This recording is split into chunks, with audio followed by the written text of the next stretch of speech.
जय हिंद दोस्तों। स्वागत है आपका आपके अपने YouTube चैनल पर। जैसा कि आपको पहले पता है कि हम रेगुलर करंट की कुछ क्वेश्चन डेली लेके आ रहे हैं, तो आज भी चलते हैं हमारे करंट के कुछ क्वेश्चन पे कुछ एक मोटिवेशनल थॉट के साथ। सफलता की शुरुआत हमेशा असफलता से ही होती है। क्यों डरते हो? कुछ ना होगा तो तजुर्बा होगा। कुल मिला के करते रहो मेहनत। अगर एक ना एक दिन सफलता मतलब असफलता में ही क्या होती है, हमारी सफलता होती है। तो चलो पहले हमारे देखो, हर घर तिरंगा 13 अगस्त से 15 अगस्त के बीच में देश के यशस्वी प्रधानमंत्री श्री नरेंद्र मोदी जी के आह्वान पर एक बार फिर से देश भर में क्या, हर घर तिरंगा कब 13 से 15 अगस्त तक हर प्रतिष्ठानों में हर घर पे क्या लगाना, हर मकान पे लगाना है। ठीक है। वैसे इसकी शुरुआत 9 अगस्त से शुरू हो गई हर घर तिरंगा अभियान की। और वैसे इसकी जो फर्स्ट शुरुआत हुई थी, फर्स्ट 2022 से। कब से हुई? 2022 में इसकी पहली बार हर घर तिरंगा की शुरुआत हो गई थी। ठीक है, चलते हैं हमारे अगले। देखो, ये हमारे एथलेटिक्स जो अभी पेरिस ओलंपिक में एथलेटिक्स हमारा हुआ था, कुल हमने 6 मेडल जीते। कितने मेडल जीते? कुल मेडल जीते हमने, भारत ने जो पेरिस में जीते थे कुल 6 जीते। कितने जीते? 6। देखो, अमन सहरावत जिन्होंने कली कांस्य पदक जीता पुरुष 57 किलोग्राम कुश्ती में। किसमें? पुरुष कैटेगरी में 57 किलोग्राम कुश्ती में पेरिस 2024 में इन्होंने कली पेरिस ओलंपिक में हमारा कांस्य पदक जीता। नीरज चोपड़ा ने जीता भी रजत एथलेटिक्स। किसमें? जेवलिन थ्रो में यानी भाला फेंक में रजत जीता। मनु भाकर ने 2 जीते, एक तो जीता 7 में सम्मिलित मिश्रित में और एक जीता सिंगल। मनु भाकर ने जो कांस्य जीता 10 मीटर एयर पिस्टल शूटिंग में जीता। और मनु भाकर और सबरजीत सिंह साथ में मिश्रित में भी 10 मीटर एयर पिस्टल में भी एक कांस्य पदक जीता। स्वप्निल कुशाले ने कांस्य पदक, पुरुषों की 50 मीटर राइफल थर्ड पोजीशन रही इसकी शूटिंग में, इसने भी कांस्य जीता। हॉकी की टीम ने भी लगातार दूसरी बार कांस्य पदक जीता। ठीक है, चलो हमारे अगले भारतीय जो कल का करंट था, भारतीय रेसलर कौन? भारतीय रेसलर ने 57 किलोग्राम, किसमें? 57 किंगरा कैटेगरी रेसलिंग में देश के लिए एक और मेडल जीता। और किसने जीता? अमन सहरावत ने। किसने जीता? और किसने? 57 किलोग्राम कैटेगरी में रेसलिंग में देश के लिए एक और मेडल जीता। इन्होंने भारत के लिए ब्रांज मेडल यानी कांस्य पदक जीता। अमन सहरावत ने ब्रांज मेडल मैच कहां के? Puerto Rico. कहां का? प्यूर्टो रिको के डेरियन क्रूज को। किसको हराया? डेरियन क्रूज को। ये भी क्वेश्चन आ सकता है कि अमन सहरावत ने कौन से देश के व्यक्ति, कौन सा देश का था? प्यूर्टो रिको का कौन था? Darien Cruz. कौन है? डेरियन क्रूज को हराकर कितने से? 15-5 से मैच को अपने नाम किया है। किसने? अमन सहरावत ने। ये देखो, ये आज 10 अगस्त 2024 को इसको राष्ट्रीय कृमि मुक्ति दिवस किसके रूप में मनाया? राष्ट्रीय कृमि मुक्ति दिवस के रूप में मनाया जाता है। अब इसमें देखो कुछ महत्वपूर्ण चीजें क्या है ये राजस्थान के लिए, इसलिए कि प्रदेश में, हमारे राजस्थान के लिए जो महत्वपूर्ण चीज है, प्रदेश में 10 अगस्त को, कब? आज 10 अगस्त को प्रदेश में 10 अगस्त को 1 से 19 वर्ष के लड़कों, कितने से? 1 से 19 वर्ष तक की उम्र के बच्चों व किशोर किशोरियों को आत्म वर्म की समस्या से निजात दिलाने के लिए कृमिनाशक दवा, क्या?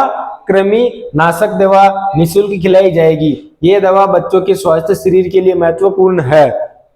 ठीक है, अगला, दवा राजकीय व निजी स्कूलों कॉलेजों, दवा कहां निःशुल्क मिलेगी?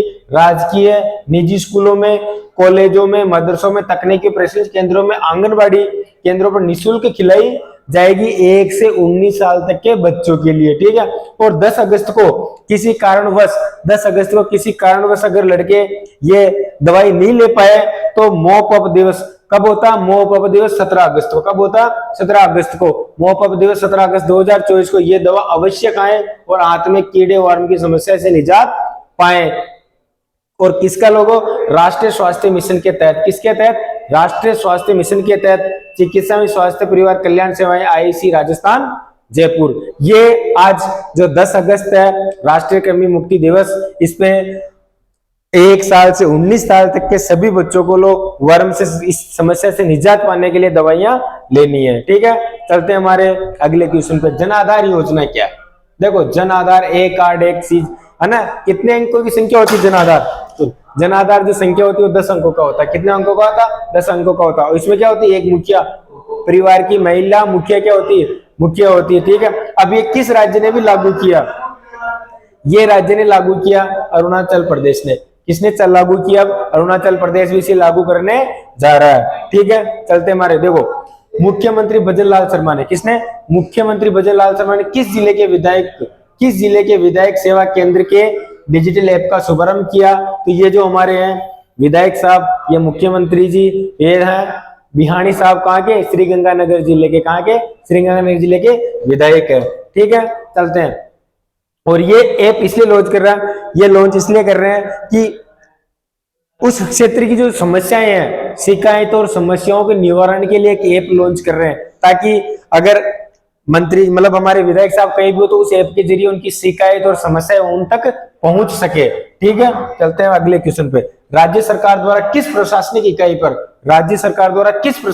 पर मातृ वन की स्थापना की जाएगी? तो ये जो की जाएगी जिला स्तर पे की जाएगी। किस पे की जाएगी? जिला स्तर पे। ठीक है, अगला क्वेश्चन।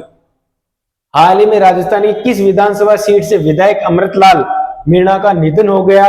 तो ये हमारे विधायक साहब सोलुम्बर जिले। कहाँ के? सोलुम्बर के। सोलुम्बर इसलिए भी फेमस, सोलुम्बर इसलिए भी चर्चा में क्योंकि हाल ही में उदयपुर जिले से हटकर अलग हुआ है। ठीक है, दूसरी चीज, यहाँ पे एक पहल कैंप की शुरुआत हुई। किसकी? पहल कैंप की शुरुआत यहाँ हुई थी, है ना।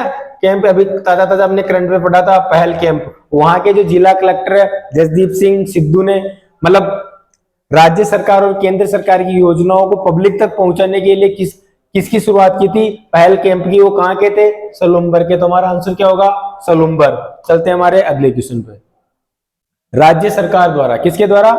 राज्य सरकार द्वारा मेडिकल, इंजीनियरिंग प्रवेश परीक्षाओं व अन्य प्रतियोगी परीक्षाओं की तैयारी के लिए, किसके लिए? मेडिकल के लिए, इंजीनियरिंग के लिए, मेडिकल, इंजीनियरिंग और प्रवेश परीक्षाओं व मतलब किसी भी कंपटीशन एंट्रेंस एग्जाम के व अन्य प्रतियोगी परीक्षाओं के लिए कौन सा पोर्टल बनाया? तो यह जो पोर्टल राज्य सरकार अभी बनाने जा रही है वो है साथी पोर्टल। कौन सा पोर्टल है? साथी पोर्टल।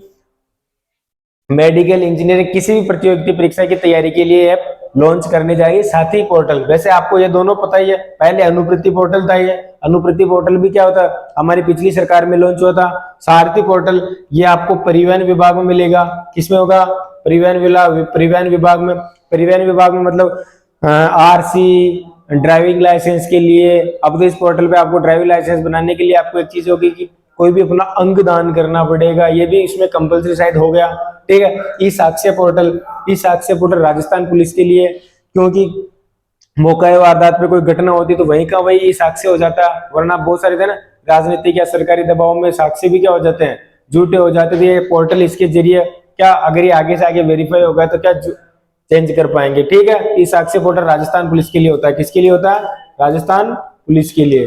ठीक है, और ये हमारे परिवहन विभाग में और जो कंपटीशन के लिए जो पोर्टल चालू हो रहा है वो साथी पोर्टल। कौन सा पोर्टल है? साथी पोर्टल। अगला क्वेश्चन, राज्य सरकार द्वारा कहां स्टेट रिमोट, क्या पूछा? राज्य सरकार द्वारा कहां स्टेट रिमोट सब सेंटर खोलने की घोषणा की गई है? देखो ये क्या है? स्टेट रिमोट सब मतलब खोज करने के लिए। आपने कई बार देखा होगा हमारे ऊपर से हेलीकॉप्टर निकलता है, उसके ऊपर उसके नीचे कुछ पेटी जैसा बॉक्स जुड़ा होता है, तो वो रिसर्च के लिए आते हैं भी कहाँ पानी की कमी ज्यादा, कहाँ कौन सा खनिज, कहाँ कौन, इस रिसर्च सेंटर के लिए है ना। रिसर्च ये सब रिमोट सेंटर के लिए। देखो ये जो संस्था हमारी क्षेत्रीय सुदूर संवेदन केंद्र, ये केंद्र सरकार की है। कहाँ की है? ये केंद्र सरकार की। ये भी कहाँ पे? सुदूर ISRO, Indian Space Research Organisation, इसके जरिए भी हम रिसर्च होता है। ये भी जोधपुर में है हमारे ये, लेकिन ये कौन सी सरकार का? केंद्र सरकार का। मौसम विज्ञान केंद्र ये भी जयपुर में है। State remote sensing application centre Jodhpur ये राज्य सरकार का है। ये राज्य सरकार की इसकी फुल फॉर्म हो सकती है SRSAC, मतलब state remote sensing application centre. ये राज्य सरकार का, ये मेन है, ये कहाँ पे है, जोधपुर में। इसका सब सेंटर जो खोला जा रहा है, इंदिरा गांधी पंचायती राज ग्रामीण विकास संस्थान कहाँ पे, जयपुर में खोलने जा रहा है। मेन कौन सा है, state remote sensing application centre Jodhpur में, इसका सब सेंटर कहाँ खोला जा रहा है, इंदिरा गांधी पंचायती राज एवं ग्रामीण विकास संस्थान जयपुर में। ठीक है, चलते हैं हमारे नेक्स्ट क्वेश्चन पे। राजस्थान सरकार द्वारा मां, क्या मां मतलब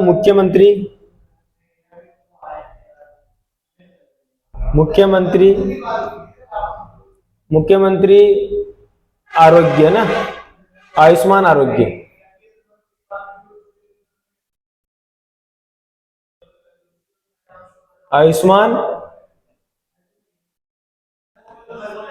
मुख्यमंत्री आयुष्मान आरोग्य मां, MAA।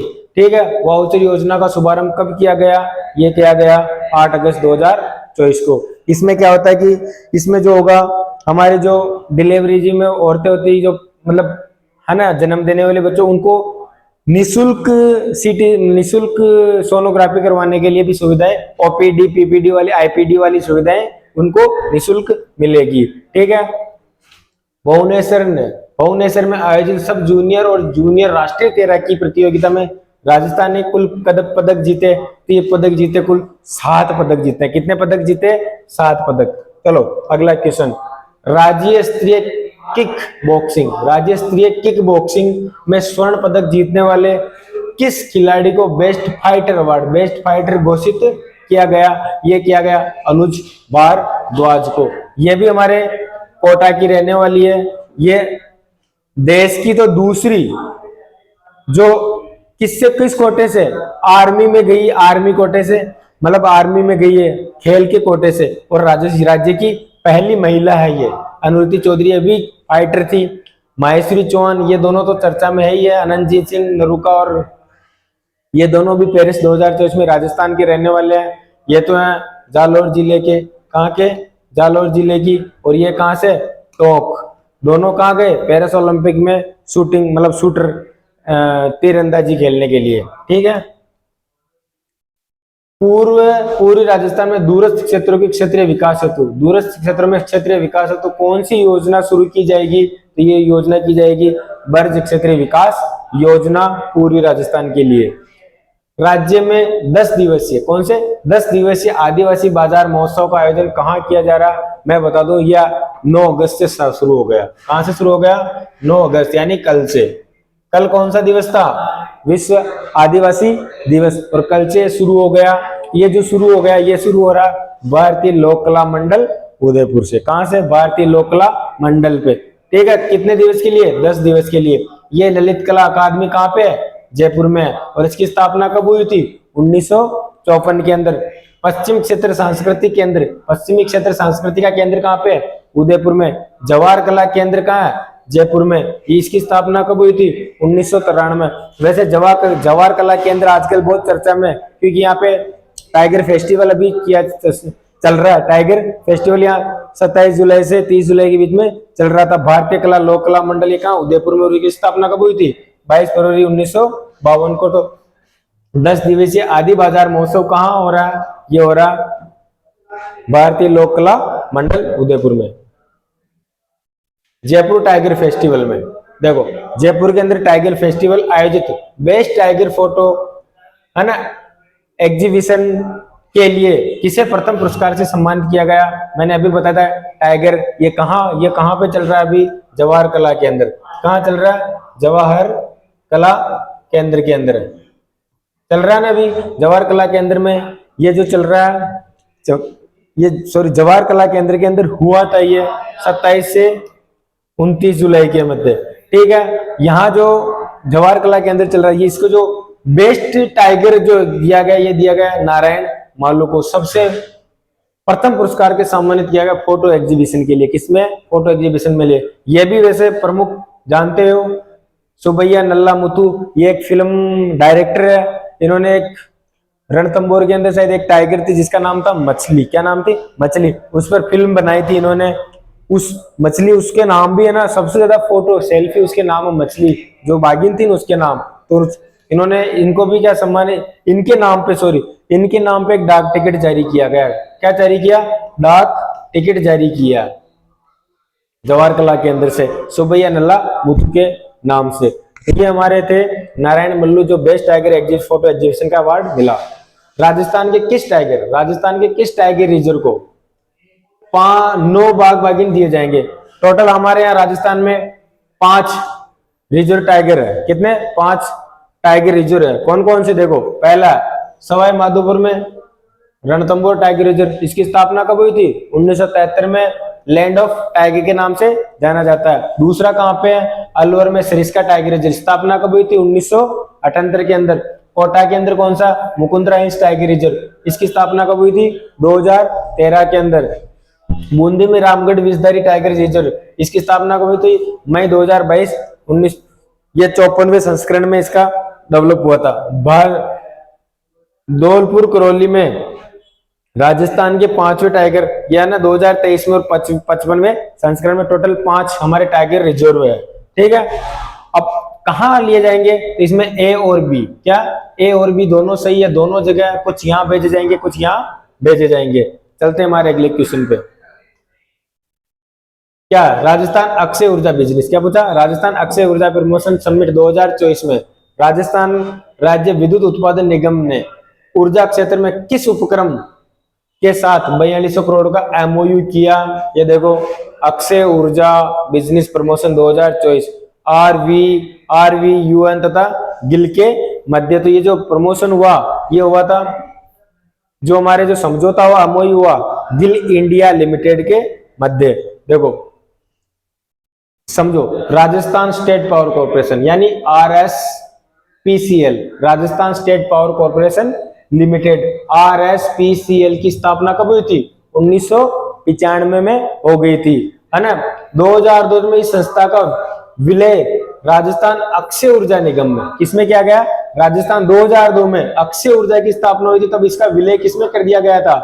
राजस्थान अक्षय ऊर्जा निगम में कर दिया गया। राजस्थान अक्षय ऊर्जा निगम की स्थापना 2022 में हो गई थी, है ना। Rajasthan state power corporation limited, RSPL, Rajasthan ऊर्जा विकास अधिकरण, यानी दोनों ने मिलके क्या हुए थे? रेडा को मिलाकर 2002 में की गई थी। ठीक है, राजस्थान ऊर्जा विकास प्राधिकरण को मिला के। ठीक है, ये देखो, RVNU और गेल इंडिया के मध्य क्या होता? समझौता हुआ था। गेल इंडिया धौलपुर में स्थापित 230 मेगावाट और रामगढ़ में जो स्थापित है उसकी 270 मेगावाट की जो ऊर्जा गैस आधारित बिजली संयंत्र की कुशल व उपयुक्त क्षमता पर संचालन के लिए संयुक्त उद्यम के माध्यम से स्थानांतरित है। ठीक है, और कितने मेगावाट? इसके माध्यम से 42 करोड़ रुपए निवेश होगा। ठीक है, चलो आगे। ये हमारे आज के महत्वपूर्ण करंट के क्वेश्चन थे जो हमने पढ़े थे। मिलते हैं कल अगले आज के कुछ महत्वपूर्ण क्वेश्चनों के साथ। धन्यवाद, जय हिंद।